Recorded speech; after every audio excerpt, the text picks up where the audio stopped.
शुक्लाम्बरधरं विष्णुं शशिवर्णं चतुर्भुजं प्रसन्नवदनं ध्यायेत् सर्वविघ्नोपशान्तये। नमो नमः सद्गुरुभ्यो नमो नमः। नमो नमः सद्गुरुभ्यो नमो नमः। ज्ञानवैराग्यसम्पूर्णान् हरिभक्तिपरायणान् पूर्वाचार्यानहं वन्दे सम्प्रदायप्रवर्तकान्। भगवन्नामसाम्राज्यलक्ष्मी सर्वस्वविग्रहं श्रीमद्बोधेन्द्रयोगीन्द्रदेशिकेन्द्रमुपास्महे। कलिकालोचितं धर्मं नाम सङ्कीर्तनात्मकं निर्णेतुमवतीर्णं तं प्रेमिकं सद्गुरुं भजे। अचतुर्वदनो ब्रह्माद्विबाहुरभरो हरिः अफाललोचनः शम्भुः भगवान् बादरायणः। अभ्रश्यामविङ्गजडाबद्धकलापहां प्रांशुर्दण्डी कृष्णमृगत्वत्परिधानः। साक्षाल्लोकान् पावयमानः कविमुख्यः पाराश्चर्यपर्वस्वरूपं विवृणोतु। आद्यं पुरुषमीशानं पुरुहूतं पुरुष्टुतं प्रथमेकाक्षरं ब्रह्म व्यक्ताव्यक्तं सनातनं। यं ब्रह्मा वरुणेन्द्ररुद्रमरुतस्तुन्वन्ति दिव्यैस्तवैः वेदैः साङ्गपदक्रमोपनिषदैः गायन्ति यं सामगाः। ध्यानावस्थिततद्गतेन मनसा पश्यन्ति यं योगिनो यस्यान्तं न विदुःसुरासुरगणा। देवाय तस्मै नमः।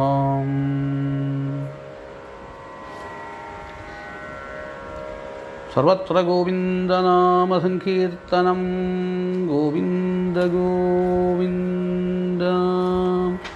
सद्गुरुनाथ महाराज की जय।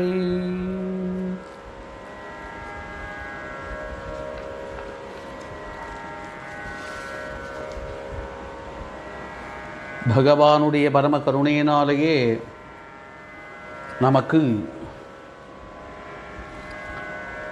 சத்சங்கம் அப்படிங்கிறது பிராப்தமாகிறது. சத்சங்கத்தினாலேயே பலவிதமான பகவத் விஷயங்களை தெரிந்து கொள்ளலாம்.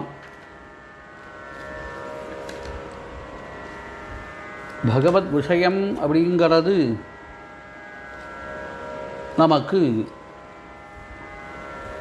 பரமபுருஷார்த்தமான மோட்சத்தை கொடுக்கக்கூடியது. மகாபாரதம் 4 விதமான புருஷார்த்தங்களை பற்றி பேசுகிறது. தர்மம், அர்த்தம், காமம், மோக்ஷம் அப்படின்னு 4 விதமான புருஷார்த்தங்கள். அதில் கிருதயுகம், திரேதாயுகம், துவாபரயுகம், கலியுகங்கிற 4 யுகங்களில் முதல் 2 யுகத்தில் இருக்கக்கூடியதான ஜனங்கள் தர்மத்தையும் மோட்சத்தையும் விரும்பக்கூடியவர்களாக இருக்கிறார்கள். ரெண்டாவதாக பார்த்தா துவாபர யுகத்தில் இருக்கக்கூடியதான ஜனங்கள் தர்மம், அர்த்தம், காமம், மோக்ஷம் அப்படின்னு 4ஐயும் விரும்பக்கூடியவர்களாக இருக்கிறார்கள். கலியுகத்தில் இருக்கக்கூடியதான ஜனங்கள் அர்த்தமும் காமமும் மட்டும் விரும்பி இருக்கிறார்கள். அவர்களுக்கு தர்மமும் மோக்ஷமும் அப்படிங்கிறது சிந்தனையிலே இல்லை. அல்பமான இந்திரிய சுகங்கள் அனுபவித்து கொண்டு இருக்கக்கூடியதான ஆட்களாகத்தான் நமக்கு கலியுகத்து ஜனங்களை பார்க்க முடியும். அப்படி இருக்கக்கூடியதான கலியுகத்து ஜனங்களையும் கரையத்தனங்கிற தீர்க்க வீக்ஷணத்தோட வியாச முனிவர் நமக்கு பல அத்தியாத்ம கிரந்தங்களை கொடுத்துருக்கிறார். 18 புராணங்கள் மேலே பிரம்மசூத்திரம், மகாபாரதம் இப்படின்னு பல கிரந்தங்கள் நம்ம லோகத்தில் இருக்கக்கூடியனதான தர்மத்தை சம்ரக்ஷணம் பண்ணக்கூடியனவையாக அமைகின்றது. இதில் சொல்லாத விஷயம் நமக்கு எங்கேயுமே பார்க்க முடியாது. அதனாலேயே வியாசோச்சிஷ்டம் ஜெகத் சர்வம் அப்படின்னு ஒரு பழமொழியே உண்டு. இது பிரசித்தமான ஒரு பழமொழி. முந்தைய காலங்களிலேயே இது கேட்கப்பட்டுள்ளது. இது ஸ்ரீ மகாபாரதத்துக்கு பொருந்தக்கூடியனது, அதை சம்பந்திக்கக்கூடியனதுன்னே சொல்லலாம். லோகத்தில் இருக்கக்கூடியனதான ஒவ்வொரு விஷயமும் இதில் சொல்லப்பட்டுள்ளது. எதுவுமே தவிர்க்கப்படலை அப்படிங்கிறது இந்த கிரந்தத்தினுடைய பெருமையை மேலோங்க செய்கின்றது. அதனால என்னமோ தெரியலை, பல பேர்கள் ஏதோ ஒரு பொருளையை கலப்பி விட்டார்கள். மகாபாரதத்தை வீட்டில் பாராயணம் பண்ணினோமாகில் வீட்டில் கலகம் உண்டாகும் அப்படின்னு. மகாபாரதம் அதனாலேயே எல்லாராலையும் தவிர்க்கப்பட்டது. மகாபாரதத்தில் என்ன சொல்லப்பட்டிருக்கு அப்படிங்கிறது தெரிந்து கொள்ளாமல் இவர்களெல்லாம் அதற்கு விமுகமாக இருந்தும் கூட இப்போ பல வீடுகளிலையும் கலகம் ஏற்படலையா? எல்லா வீட்லேயும் கலகம் ஏற்படத்தான் ஏற்படுறது. இப்போ யாரோ சனாதனமான தர்மத்தை ஒழிக்கணும் அப்படிங்கிறதான எண்ணத்தோடு இதை பரமசிந்திருக்கிறார்கள் அப்படின்னே சொல்லணும். வியாச பகவானும் என்ன பண்ணினார் அப்படின்னா, உறக்க ஒரு கோஷம் போடுறார். எதிஹாஸ்தி தது அந்நத்திர என் நேஹாஸ்தி ந தத் கொதித்து அப்படின்னு போட்டார். இதில் இருக்கக்கூடியனதான விஷயங்கள் மற்ற பல இடங்களிலையும் காண முடியும். இதில் இல்லாததான விஷயம் மற்ற இடங்களிலையும் காண முடியாது அப்படின்னு கொடுக்குறார். அதனாலேயே லோகத்தை பற்றி தெரிஞ்சுக்கணும்னா பாரதத்தை தெரிஞ்சுட்டாலே போதும். மகாபாரதத்திலேயே எல்லா விஷயங்களும் சொல்லப்பட்டுள்ளது.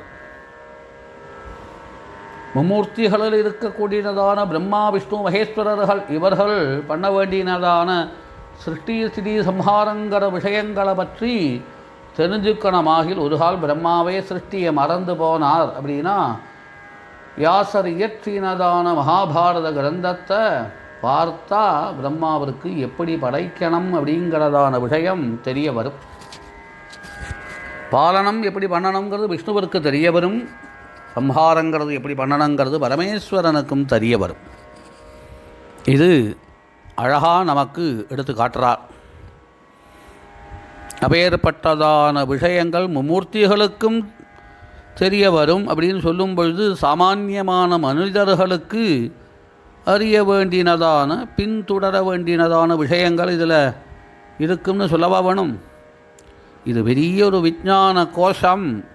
மகாபாரதம் அப்படிங்கிறது உயர்ந்த ஒரு கிரந்தம், ஒருவனை அறிவாளியாக மாற்றும் அப்படின்னு சொல்லலாம். இந்த புண்ணியமான இதிகாசத்தினுடைய பெருமைங்கிறது அவாட்சியம், அவர்ணனீயம் அப்படின்னு சொல்லணும். சகல வேதங்களையும் சாஸ்திரங்களையும் புராணங்களையும் படித்தா ஒருவனுக்கு என்ன ஒரு அறிவு கிடைக்குமோ அது மகாபாரத பఠனத்தினாலேயே ஏற்படும். அதனாலேயே பாரதம் பஞ்சமோ வேதா அப்படின்னு சொல்லப்படுகின்றது. பலவிதமான தெய்வீ சம்பத்து ஆசுரி சம்பத்துங்கிறதான இரண்டுக்கும் போட்டி ஏறப்பட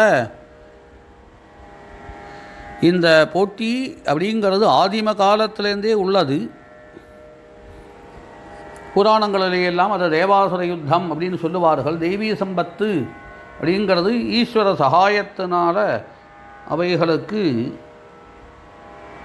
முன்னேற்றம் இல்லை விஜயம் அப்படிங்கிறது ஏற்படுறது. அசத்தியம் அதர்மம் அப்படிங்கிறதான விஷயத்தை பின்பற்றி போகக்கூடியதான ஆசுரி சம்பத்திற்கு அதனாலேயே பகவத் ஆனுகூல்யங்கிறது கிடையாமல் அவர்கள் நாசத்தை அடைகிறார்கள். இப்படிங்கிறதான ஒரு உயர்ந்த தத்துவத்தை லோகத்துக்கு எடுத்து காட்டுறார். அதை இந்த இடத்துல பாண்டவ கௌரவ யுத்தமாக மகாபாரதத்தில் சொல்லப்படுறது. பாண்டவர்கள் தெய்வீ சம்பத்து, கௌரவர்கள் ஆசுரி சம்பத்து. அதனாலே இவர்களிடத்தில் சத்திய தர்மாதிகள் பாண்டவர்களிடத்தில் இருக்கிறதாக பார்க்கலாம். அதற்கு தகுந்தவாறு இவர்கள் வாழ்கிறார்கள். அதனாலேயே எந்த இடத்துல சத்தியம் தர்மம் இருக்கிறதோ அங்கே கண்ணன் இருக்கிறார், எந்த இடத்துல அது இல்லையோ அந்த இடத்துல கண்ணனை பார்க்க முடியாது. இப்படின்னு நமக்கு சொல்லப்படுகின்றது. இதையெல்லாம் புகட்டக்கூடியதான மனுஷ்ய ராசிக்கு எல்லாவிதமான ஸ்ரேயஸையும் தரக்கூடியதான உயர்ந்த ஒரு கிரந்தம், லட்சத்தில் அதிகமான ஸ்லோகத்தை கொண்டு இதில் மகாதத்துவங்களை எல்லாம் அற்புதமாக பிரதிபாதனம் பண்ணுறார்.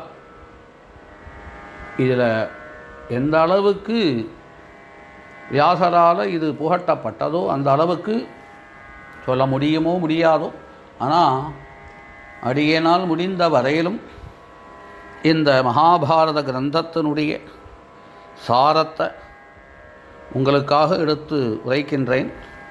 ஒரு காலம் அதில் ஏதாவது நல்லது இருக்குமாகில் அதெல்லாம் பகவத் காருண்யம் அப்படின்னு எடுத்து கொள்ளலாம். ஒரு காலம் இதில் ஏதாவது தகாத ரீதியில் ஏதாவது தோன்றுமாகில் அதெல்லாம் அடியேனுட வார்த்தை அப்படின்னு எடுத்துண்டு பொறுத்து எனக்கு கிருப பண்ணணும் அப்படின்னு முதல்ல கேட்டுக்கிறேன். கிட்டத்தட்ட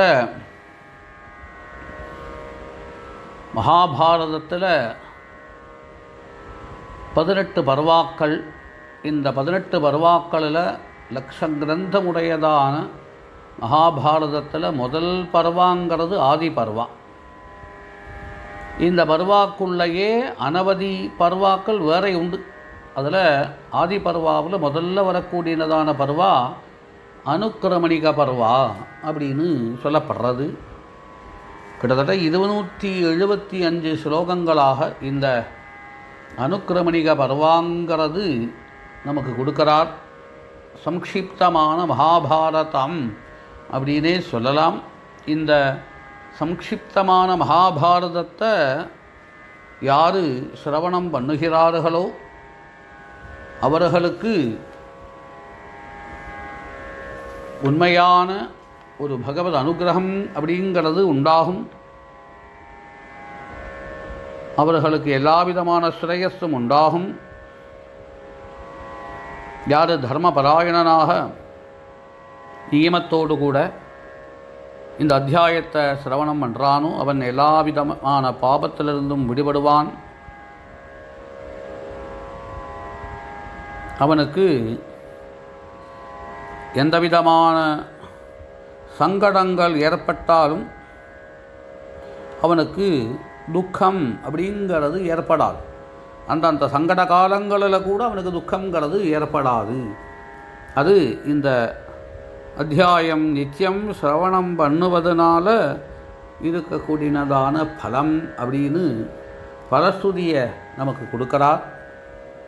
மகாபாரதத்தினுடைய பொருளை நாம் சொல்லும் பொழுது உண்மையிலேயே தைரியமாக சொல்ல முடியுமானா வியாசரே ஒரு ஸ்லோகத்தில் சொல்கிறார், இதிகாச புராணாபியாம் வேதம் சமுபபிரம்மயேது விபேதி அல்பஸ்ருதாது வேதா மாமயம் பிரகரிஷ்யதி அப்படின்னு சொல்கிறார். இதிகாச புராணங்கள் அப்படின்னு பலவிதமானது அமைக்கப்பட்டுள்ளது. வேதங்கள் கற்றதான ஒருவன் இந்த இதிகாச புராணங்களையும் தெரிஞ்சு கொள்ளணும்.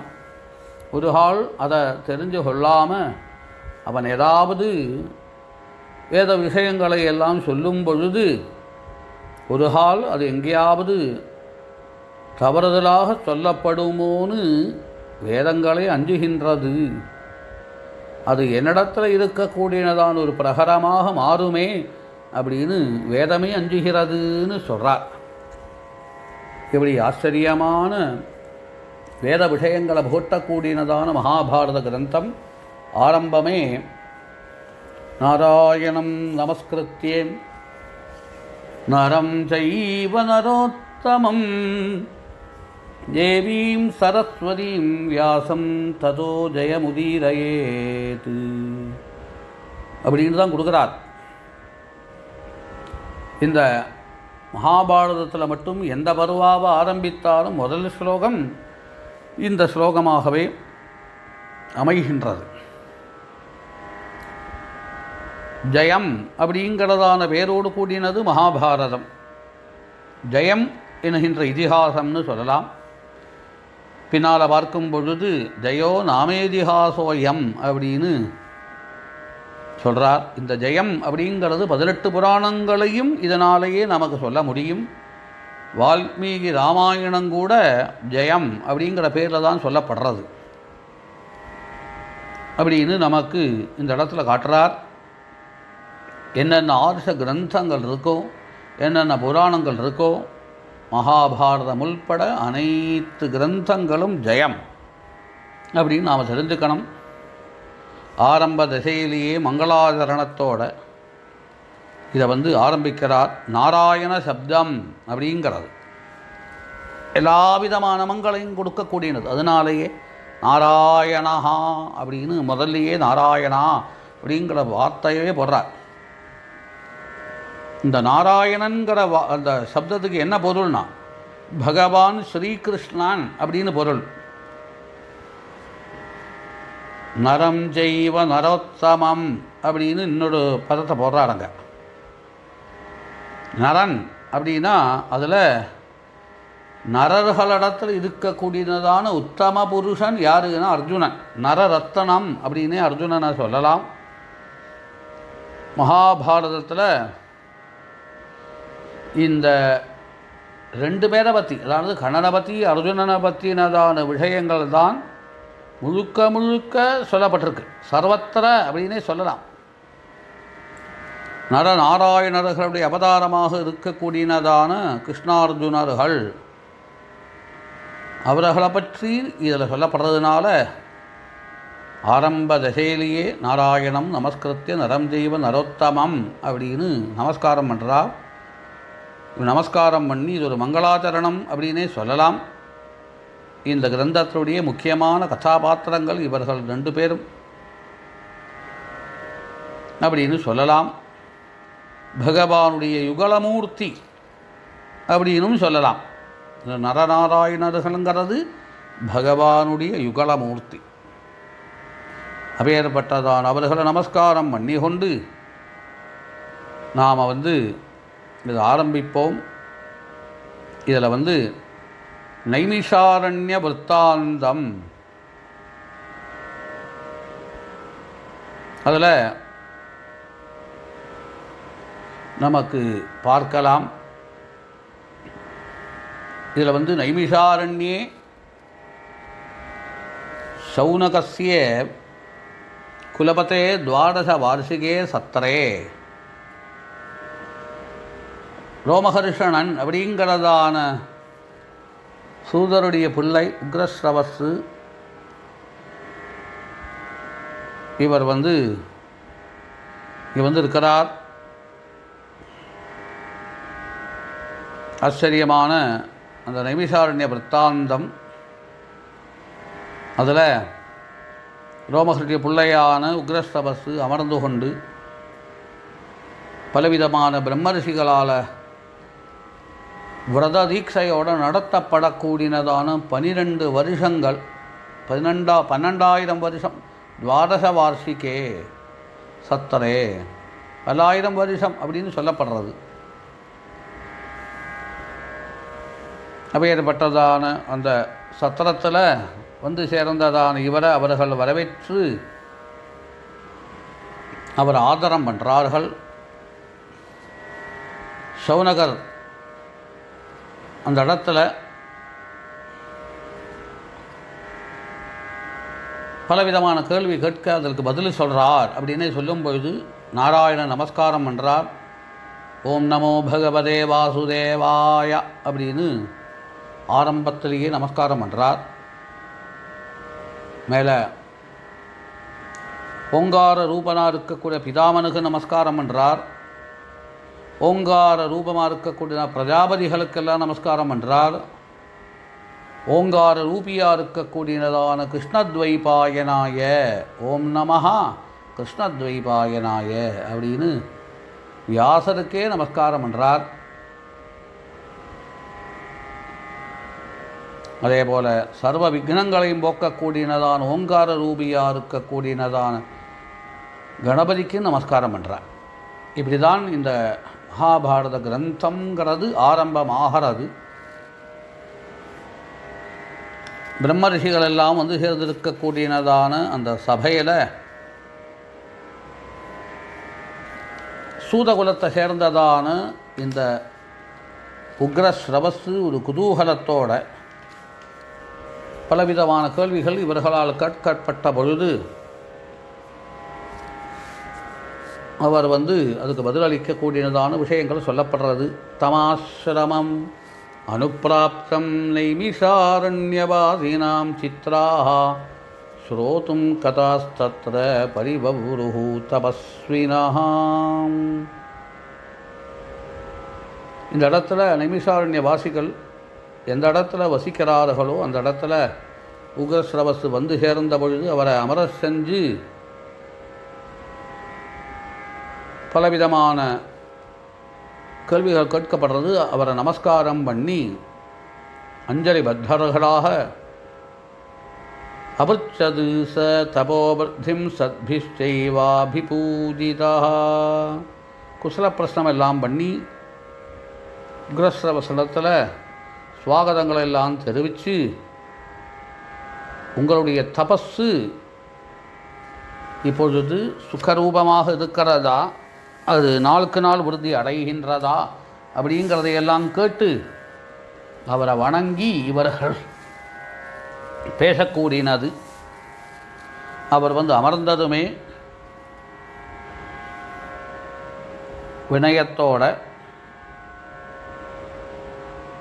அவரிடத்தில் கூத்த ஆகம்யதே சௌதே க்வச்சாயம் விஹிதஸ்த்வயாம் காலஹா கமலபத்ராக்ஷ சம்சைதது ப்ருச்சதோ மமாம். இந்த இடத்துல உக்ரஸ்ரவசை பார்த்து நீங்கள் இப்பொழுது இந்த சந்தர்ப்பம் இங்கிருந்து வருகிறீர்கள்,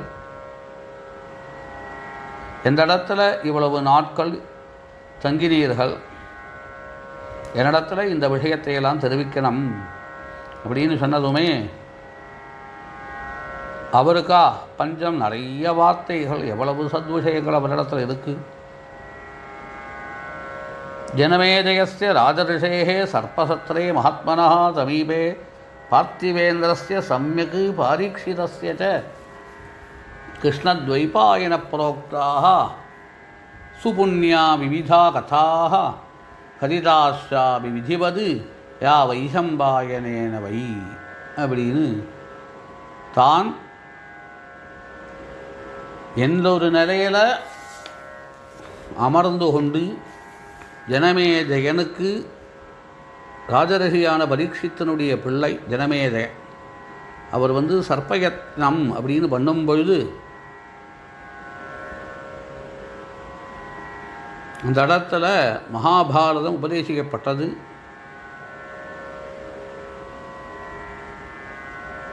வியாசரால் எழுதப்பட்டதான மகாபாரதம் வைசம்பாயனார் அப்படிங்கிறவர் உபதேசம் பண்ண பரம புண்ணியமான சித்திர விசித்திரங்களோடு இருக்கக்கூடியதான அர்த்த புஷ்டி உடையதான மகாபாரதம் அப்படிங்கிறதான இந்த கிரந்தம் விவிதமான கதைகள் உடையது.